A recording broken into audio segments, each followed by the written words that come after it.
This is Tony Poulos reporting for the Telecom Asia channel at the Mobile Asia Congress in Hong Kong. I have with me today Ms. Jeanine Vos, who is the Executive Director for Mobile Health at the GSMA. Jeanine, welcome. Great to have you here. Thank you. I'd like to know firstly what your role is in the GSMA around mobile health. Yes, of course. I'm leading the Global Mobile Health Program at the GSMA, which we started about 18 months ago, to really work with the mobile industry as well as key healthcare partners to drive the new opportunity of mobile health across the world. Who is leading the move to mobile health in the Asia Pacific region and why? Well, there's different stakeholders getting actively involved in delivering mobile health services today. There are mobile networks delivering innovative solutions to patients, as well as healthcare providers and foundations and governments coming together to deliver new mobile health solutions. And what are the drivers behind the move to mobile health?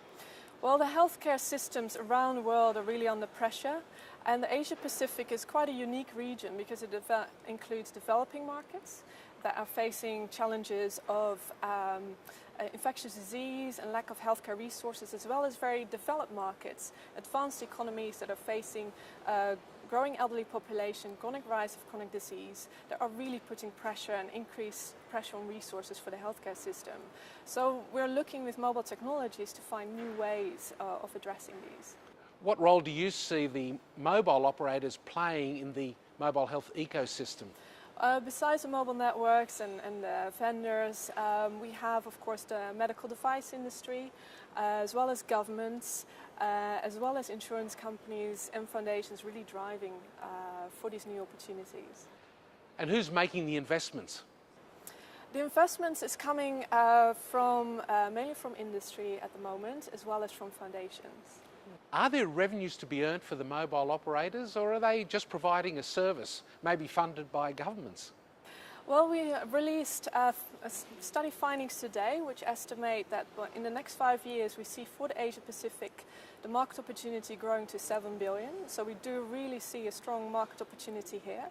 And the revenues will come both by individuals paying for their healthcare services as well as governments developing new healthcare solutions.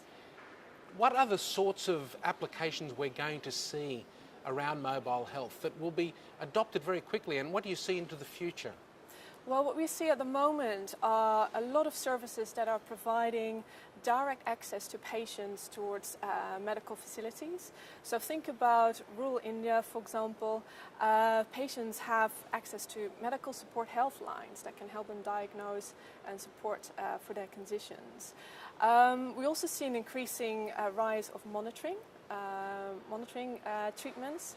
For example, a patient suffering from diabetes can have ongoing support in tracking their disease and managing their condition. So there's applications for both developing and developed markets then?